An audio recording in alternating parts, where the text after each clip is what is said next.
Buenas tardes. Hoy, jueves 3 de julio del año 2025, doy inicio a la charla 125 de radiografía del imperialismo británico. En la última charla me he referido a una carta enviada por el general José de San Martín al señor Dixon de Londres, un comerciante muy importante, que le pidió, hablando en criollo, le preguntó a San Martín, las fuerzas británicas y francesas que están bloqueando el puerto de Buenos Aires y demás puertos del Paraná, ¿tienen alguna posibilidad de triunfar sobre Buenos Aires? Y San Martín le dijo que no, porque aún ocupando la ciudad de Buenos Aires con 20.000 hombres, que era una cifra muy importante, solamente retirándole el ganado, los caballos, ahí, que dejar a Buenos Aires aislada de todo, de los recursos, las iba a llevar al desastre. Que fue, como ustedes recordarán, creo que lo recordarán, lo que le pasó en 1829 al general Juan Galo de Lavalle, luego de derrocar y fusilar al gobernador, al coronel Manuel Dorrego, al ser sitiado por las tropas de Juan Manuel de Rosas en su oportunidad. Buenos Aires se quedó sin comida. O sea, otro tanto le iban a pasar, con más furia, a los británicos y franceses si llegaban a ocupar Buenos Aires. Y San Martín le dijo, como diciendo, no tiene gollete esto. Pues ya fueron derrotados en 1806, 1807. No funciona. Van a perder. Entonces Dixon, al recibir esa carta enviada desde Nápoles por el general San Martín, coincidió con ¿no? Pues de su detenida lectura, le dijo que lo que les acabo de decir, van a fallar como fallaron en 1806 y 1807. Entonces Dixon le agradece a San Martín con una carta que escribe de esta manera, el 13 de febrero de 1846. Excelentísimo señor general don José de San Martín, mi estimado señor, tengo que tributar a usted mis nuevos agradecimientos por la comunicación interesante con que usted me ha favorecido sobre la intervención inicua de los anglo-francos en las desavenencias entre las repúblicas del Río de la Plata. A su recibo transmití a Lord Aberdeen una copia de la carta en la esperanza que su contenido lograse a iluminarle en algunos puntos de que habían manifestado mucha preocupación e ignorancia en una entrevista que habíamos tenido. Una diputación de 4 individuos se entrevistaron con Lord Aberdeen, y le dijo, la verdad que no sé cómo vamos a salir de ese entuerto. Por supuesto, no me será posible cerciorarme de los efectos que pueda haber producido en sus disposiciones, pero me consta que las altas oficinas británicas, la carta del general San Martín, ha merecido atención.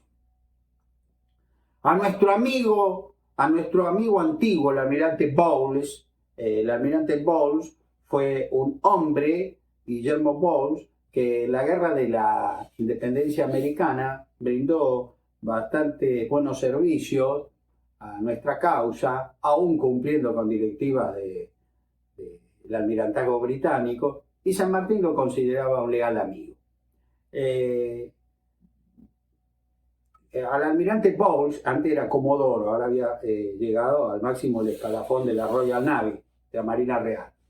Dixon le entregó una copia y él me dijo que había transmitido al almirante Inglefield en el Río de la Plata, que era el que comandaba las naves que comandaban el bloqueo británico sobre Buenos Aires, Inglefield, copia de dicha carta, me diciendo, mira lo que dice San Martín. Están perdidos. Conociendo el interés que existirá, repartí media docena de copias entre otros tantos amigos míos y de la causa de Buenos Aires, que produjeron que tantas aplicaciones para su lectura, ¿no? Discúlpenme mi forma de leer, pero es como se escribía en esa época, ¿no? Se la voy a redondear. me determiné a darle, dice Dixon, la mayor circulación a la Carta de San Martín, porque esto hay que difundirlo. Estamos en un pantano, no podemos ganar, nos tenemos que ir. Yo me lisonjeo, dice Dixon, que este paso no sea desaprobado por usted, cuyo previo consentimiento de la correspondencia que usted me envió desde Nápoles, únicamente me pidió que era para usted la carta. O sea, Dixon diciendo, mire, yo la estoy dando a conocer, discúlpeme, pero esto se tiene que terminar. Es preciso ofrecerle a usted el motivo de la satisfacción que tiene que tener usted de haber contribuido eficazmente a corregir en alguna parte las opiniones infundadas que se entretienen en este país, sobre todo lo relativo a los estados de Sudamérica. Con las expresiones más vivas de mi constante amistad y respeto, soy servidor de vuestra excelencia, su más atento y seguro servidor que besa su mano, Jorge Federico Dixon. Les pido disculpas, mis queridos amigos, a veces no he podido leer como corresponde, pero es un inglés antiguo traducido al castellano antiguo y bueno, no, uno se confunde, al menos yo me confundo. El día anterior, jueves 12 de febrero de 1846, 34º aniversario del triunfo del general José de San Martín en la batalla de Chacabuco, esta carta fue publicada en el prestigioso matutino londinense Morning Chronicle, que sería uno de los diarios junto con el Times de Londres de mayor tirada de esa época. El artículo dice así: se nos ha favorecido con la siguiente traducción de una carta del general San Martín a un caballero que le suplicó le diese su opinión sobre un asunto de la intervención hostil de la Inglaterra y de la Francia en los negocios del Río de la Plata. Ese caballero, como ya sabemos, es Jorge Federico Dixon. Suponemos que apenas sea necesario informar a nuestros lectores que el general San Martín, no creo que le tengamos que explicar quién es el general San Martín, ¿no?, es el distinguido jefe que consiguió libertar a Buenos Aires, Chile y el Perú del yugo español, y cuyo pasaje de los Andes a la cabeza del ejército libertador se considera una proeza que en muchos aspectos rivaliza con el pasaje de los Alpes por Napoleón. Con todo el respeto a este diario londinense, le digo que no rivaliza nada. Es muchísimo, muy superior lo que hizo el general José de San Martín al cruzar los Andes, a la altura, lo inhóspito del terreno, la falta de recursos que hay allá arriba. Y lo dice alguien que la cruzó, siendo el peor jinete que alguna vez cruzó los Andes, soy yo. Compararlas con las campañas de Napoleón, con cruces de 2000 y pico de metros, que por ahí también había pasado Julio César, luego Aníbal Barca. No, por favor, lo de San Martín es único, es lo máximo. En cruces de cadena montañosa, lo de San Martín, chapó, Sí, señor, no hay con qué darle. Perdónenme, me salió el sanmartiniano. Bueno, el general San Martín, continúa el artículo del Morning Chronicle, dice, es nativo del Virreinato de Buenos Aires y por su conocimiento profundo de su país y de sus compatriotas, a quienes tantas veces condujo a la lid y a la victoria, ningún hombre quizás es más apto para dar una opinión sobre este negocio que él, ni ninguno que tenga más títulos a ser respetado. Como hace tiempo que se ha retirado de la vida pública y ha residido en Europa, en donde sabemos piensa pasar el resto de sus días, no tiene interés en la cuestión, sino que naturalmente debe suponerse experimente por el honor y la felicidad de su país. Su opinión puede ser, por consiguiente, considerada del todo imparcial. La recomendamos fuertemente a la atención de nuestros lectores. Y la transcribieron. ¿Qué tal? Cuando una persona ha logrado con su prestigio ganarse el respeto del enemigo, esa persona no ha vivido en vano.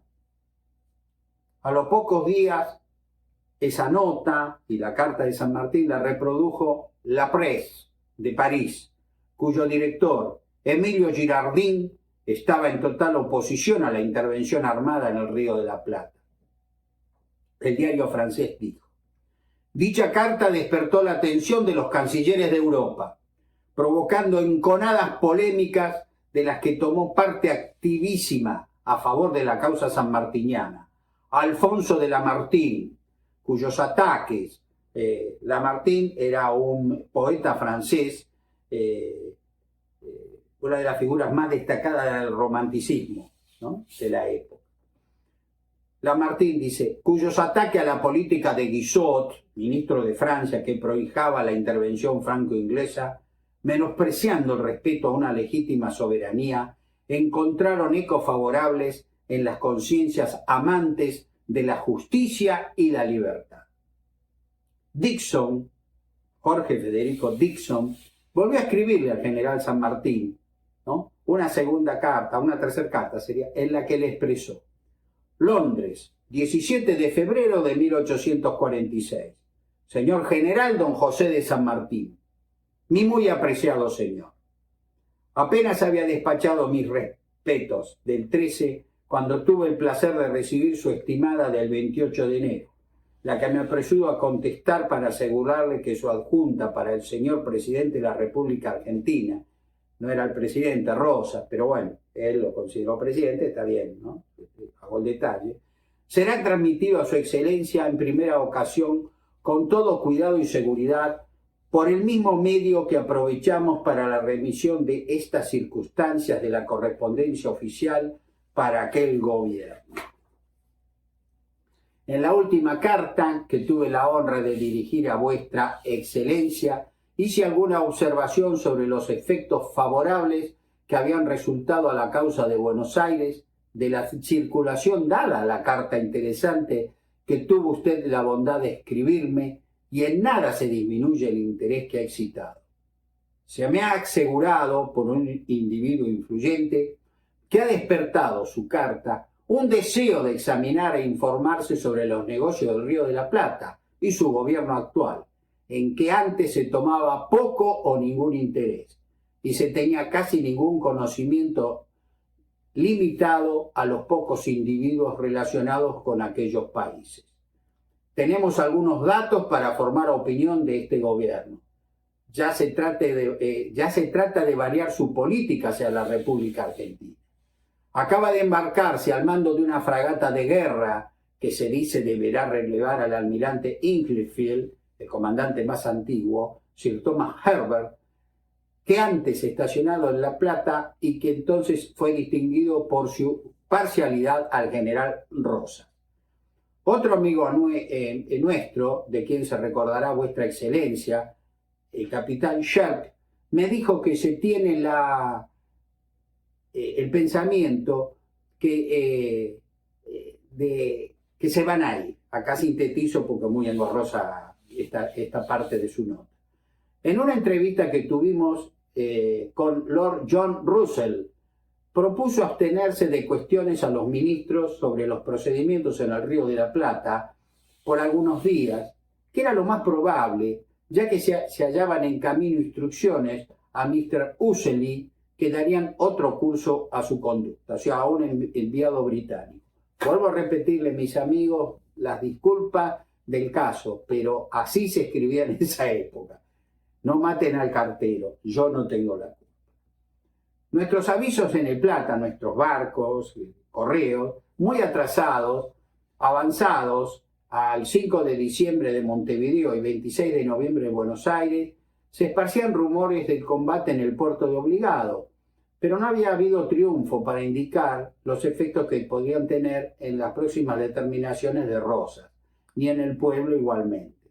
Y aguardamos con mucha ansia las primeras noticias, confiando siempre que el influjo y la moderación del general Rosas para la protección de nuestros paisanos y sus intereses.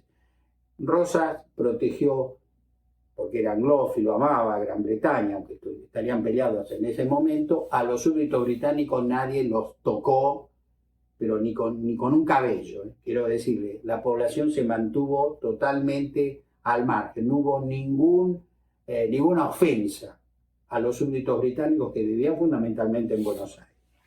Tengo el honor de saludar a vuestra señoría, o sea, General San Martín, Jorge Federico Dixon. La cosa fue escalando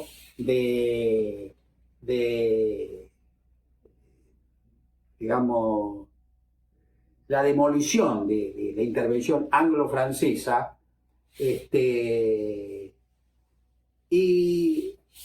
si bien no hubo un levantamiento del bloqueo, ya la semilla estaba puesta en la población, que decía, ¿qué hacemos allá?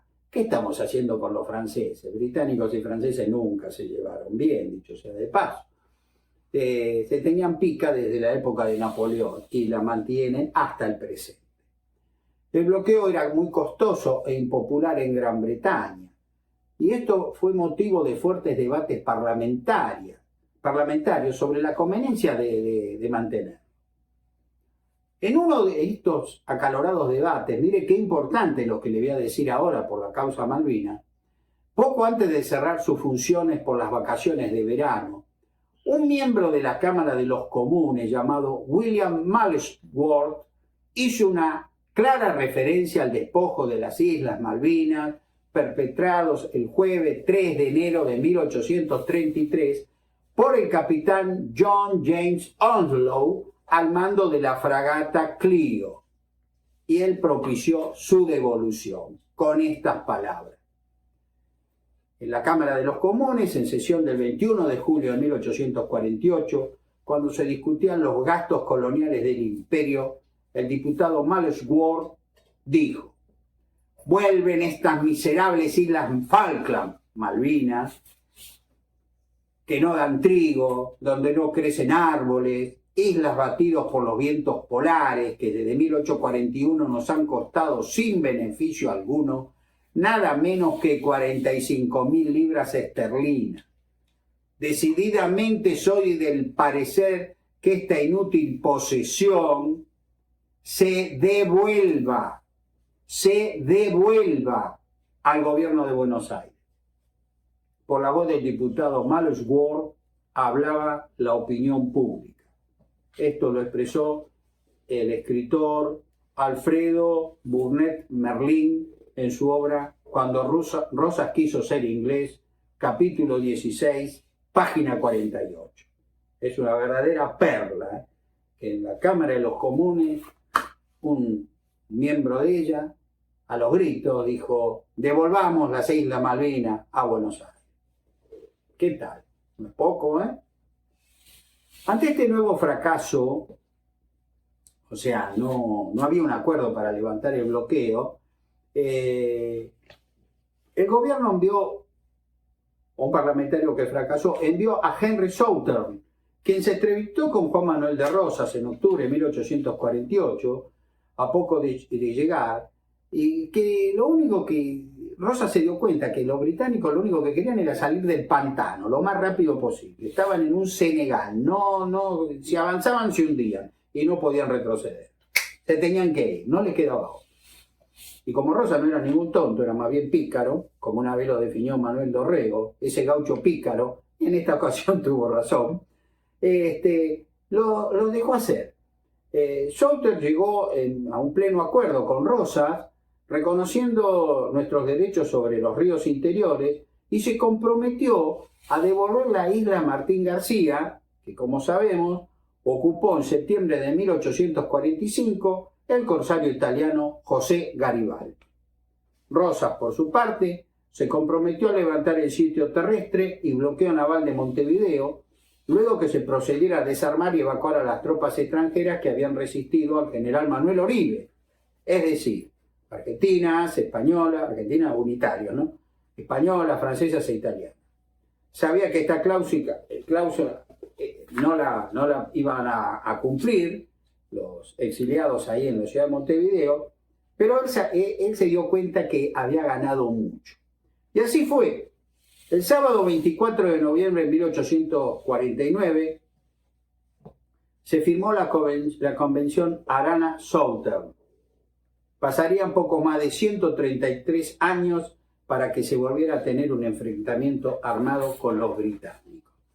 Es decir, los británicos, como buenos británicos, dijeron, nosotros nos vamos. Y los franceses, que se arreglen. Nosotros, esto terminó. Acá hacemos las paces y a otra cosa mariposa.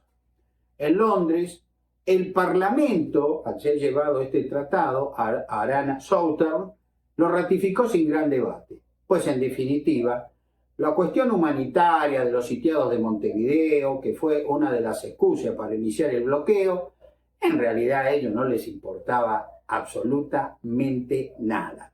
Lo hicieron para tener una cobertura, nada más, ¿no? Era una cuestión económica lo que estaba en juego.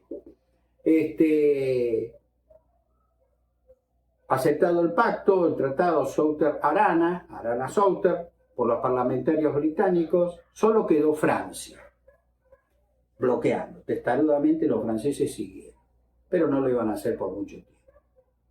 El gobierno francés del rey Luis Felipe de Orleans, cuya popularidad venía disminuyendo año tras año, en 1848 no pudo resistir las nuevas ideas de los políticos socialistas que parecían tener la respuesta para todas las aflicciones humanas, lo que por supuesto no era cierto.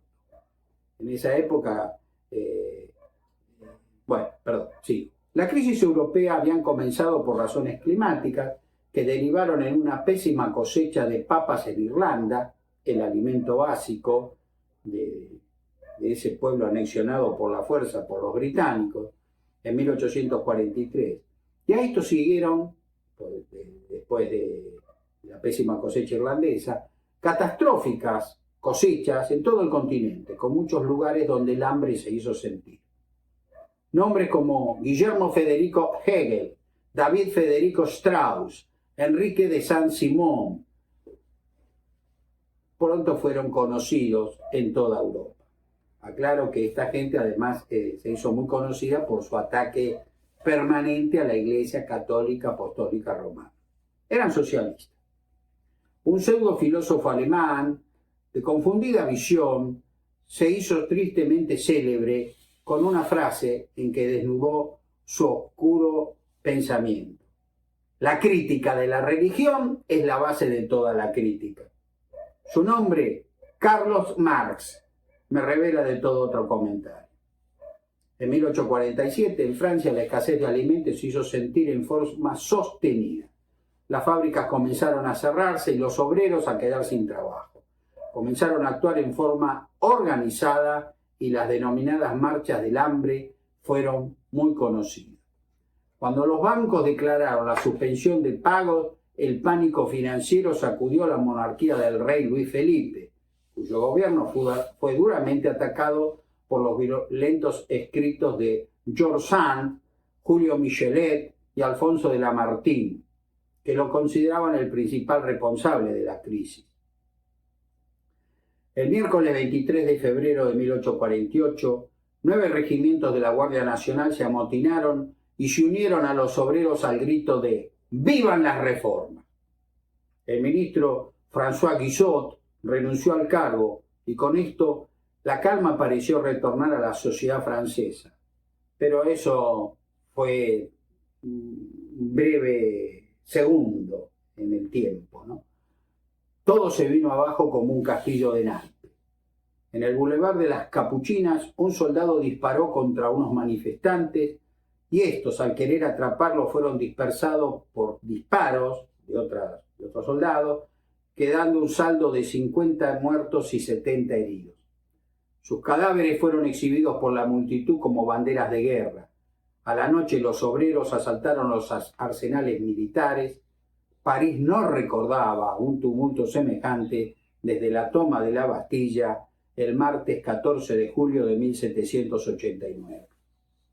El expresidente del Consejo de Ministros, Luis Adolfo Thiers, fue convocado de urgencia por el rey Luis Felipe y le dieron plenos poderes, pero nada funcionó. Thiers duró prácticamente horas, temiendo honestamente por la vida de su familia y del general San Martín. El yerno del Libertador habló con su esposa y mismo con el general y dice, mire, de acá no tenemos que ir, ¿no? Y en carta que le escribió a un amigo de él, Balcarce, Juan Bautista Alberdi, le escribe a Juan Bautista Alberdi y le dijo, la suerte ha querido que sea testigo de sucesos grandiosos e inesperados, que nos tienen a todos como quien ve visiones. En menos de 3 días ha desaparecido la monarquía de Julio, o sea, cae el rey Luis Felipe de Orleans, y se han instalado una república francesa. Mañana salimos para Boulogne-sur-Mer y quizás pasaremos a Inglaterra. El viernes 10 de marzo de 1848, la familia Balcarce San Martín logró el pasaporte para viajar a esa ciudad que queda sobre el Canal de la Mancha. Quizás era la idea trasladarse al territorio británico, pero al final no lo hicieron y quedaron ahí. San Martín va a escribir una carta muy importante a otro diario francés, al Le Presse, expresando que el bloqueo francés no tiene sentido ya, encima con lo que está pidiendo Francia. Y él amando profundamente a Francia, en la nota lo dice, yo acá lamentablemente la he traspapelado, le prometo que se la voy a leer en la próxima, me comprometo a hacerlo porque no tiene desperdicio. San Martín dice que entre su patria, la Argentina, y Francia, la que considera su segunda patria, miren qué dato interesante, dice, se tienen que ir, no tiene sentido. El general San Martín, como todos sabemos, falleció el 17 de agosto de 1850, en paz con todos, tuvo una muerte rápida, no iba a decir agradable, porque la muerte nunca es agradable, pero no sufrió. Por suerte no sufrió. Se fue de este mundo un justo, un verdadero justo. El nuevo gobierno francés impone como nuevo presidente de la llamada Segunda República Francesa a Luis Napoleón Bonaparte. Fíjense qué nombre, ¿no? Qué apellido. Era sobrino del gran emperador francés Napoleón Bonaparte. Una de sus primeras medidas del gobierno de la nueva república fue dar por terminado el bloqueo sobre Buenos Aires. Y por tal razón fue enviado un nuevo representante para firmar la paz en forma inmediata con el gobernador de Buenos Aires y encargado de las relaciones exteriores de la Confederación Argentina, brigadier general Juan Manuel de Rosas. De este modo, el contraalmirante francés Fortunato Lepredour, el jueves 31 de agosto de 1850, firmó el cese de hostilidades con la Confederación Argentina, levantándose el bloqueo sobre nuestro país. Exactamente 2 semanas antes, el sábado 17 de agosto, repito, en Boulogne-sur-Mer, Francia, en paz con Dios y con los hombres, el general José de San Martín había pasado a la inmortalidad. Este hombre tan especial, que nada más que con un par de cartas comenzó a minar los cimientos de esta ofensiva imperialista contra nuestra patria, hiriéndola de muerte, pasó a la inmortalidad. El increíble éxito de estos escritos únicamente se explica por el gran prestigio que su figura tenía, no solo entre sus compatriotas, sino también entre los ocasionales enemigos de la patria. San Martín, que una vez se definió como un instrumento del destino, cumplió acabadamente con el compromiso asumido al escribir desde su cuartel general en Valparaíso horas, a los pocos días, perdón, de embarcarse hacia el Perú, el célebre manifiesto a sus compatriotas, a los argentinos, del sábado 22 de julio de 1820.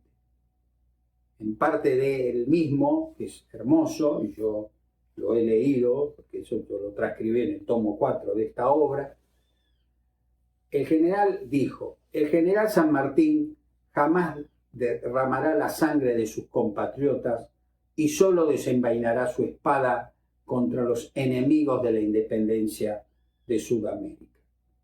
De este modo, viejo, solo, enfermo, casi ciego. Cuando digo solo, me explico, su hija, su yerno y sus nietas lo acompañaron, ¿no? Esto lo quiere hacer la excepción. Quiero decir, solo no tenía un gran grupo ni de amigos, vivían muy austeramente, muy entre ellos, ¿no es cierto? Casi ciego, sin un solo soldado a su mando, a miles de kilómetros de su amada patria, el general San Martín había triunfado en esa increíble guerra de Zapa, guerra de la inteligencia, ¿no? Porque él sabía que con esas cartas él destruiría el bloqueo anglo-francés. Y lo hizo, ¿no? Y para mí esa fue su quizás más brillante y última operación de inteligencia, que fue el arma en la que el general San Martín se distinguió por lejos. Rosas ha logrado triunfar. La aureola de él en ese momento era increíble. En 1850 todo el mundo pensaba que, bueno, tenemos Rosas para rato, hasta cuando él quiera. Pero ahí Rosas comete un gravísimo error. En medio de la gloria, de la cúspide, debería haber llamado a las provincias a decirle: bueno, ya no tenemos enemigos externos, nuestros enemigos internos, los unitarios, hace años que no existen. Hay pequeños grupitos en Chile, en Bolivia, en Montevideo, pero ya está. Son pocos hombres, quizá no alcancen a ser 20, 30 importantes. Ya está. Podemos organizar el país. ¿Por qué no organizarlo en ese momento, 1850? Pero bueno, Rosas fue víctima de Juan Manuel de Rosas. ¿Cómo? Sí. Él era un hombre tan conservador que no entendía, quizás no quiso comprender el momento histórico en que estaba viviendo. Había triunfado, hacía prácticamente 15 años de un gobierno omnímodo. Muchas de las cosas que hizo fueron repudiables, otras fueron muy para aplaudirlo de pie. Pero el dios tiempo y la historia ya como que lo habían amortizado. ¿Por qué no organizar la patria? Ese fue el error, constitucionalmente hablando. Seguramente, si lo hubiera hecho, y hubiera dictado una constitución en 1850, 1851, lo hubieran elegido presidente de la nación argentina, si él lo hubiera querido. Y si no, le hubiera dicho: bueno, señores, hasta acá llegó mi amor, acá les dejo la constitución, elijamos un presidente y yo me voy al campo, que era lo que a él más le gustaba. Estar entre sus ganados, porque como hasta uno de sus más acérrimos enemigos, Domingo Faustino Sarmiento, en Facundo, dijo que fue el más extraordinario jinete que hubo en la República Argentina. Rosas disfrutaba la vida libre en el campo, entre el ganado, en las yerras, enlazando animales. Lo podría haber hecho. Pero bueno, vaya uno a saber por qué se quedó. Y bueno, va a caer en la próxima charla, en la número 126, el próximo martes. Vamos a comenzar a relatar cómo fue la caída de Rosas a manos de uno de sus más importantes lugartenientes, como sin duda lo fue el general Justo José de Urquiza, que creo que interpretó con mucha inteligencia el pensamiento de muchos, diciendo, bueno, basta, ya es hora, demos vuelta a la página, avancemos por el camino de una organización verdadera, una organización nacional. Hace mucho tiempo que estamos viviendo así. Buenos Aires, el gobernador de Buenos Aires, el encargado de las relaciones exteriores, no basta. Tenemos que ser un país federal, con un presidente que nos gobierne a todos. Y a ese presidente hay que elegirlo por el voto.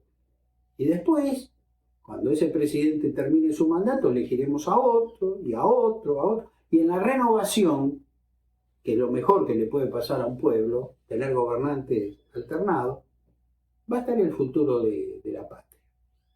Rosas no lo entendió y no me quiero adelantar a lo que van a escuchar la semana que viene y va a comenzar a tratar, que fue la caída de este personaje que aún hoy día tiene enconadas posiciones, sus partidarios y sus opositores. Yo creo que lamentablemente Rosas no supo darse cuenta, luego del levantamiento del bloqueo francés, que tenía una oportunidad de oro de dar vuelta a la página él, pero no lo hizo. Y la historia dio vuelta a la página. Señoras, señores, como siempre, muchísimas gracias y nos veremos el martes que viene. Han sido ustedes muy amables, les agradezco profundamente todos los mensajes que me hacen llegar, los elogios y las críticas, que yo valoro profundamente. No se las contesto en general uno por uno, pues son muchas, pero a mí me ayudan y me ayudan muchísimo. Ahora la cosa acelera en forma impresionante. Ustedes no tienen idea de qué velocidad va a tomar esta charla. Muchísimas gracias por su atención. Muy buenas tardes.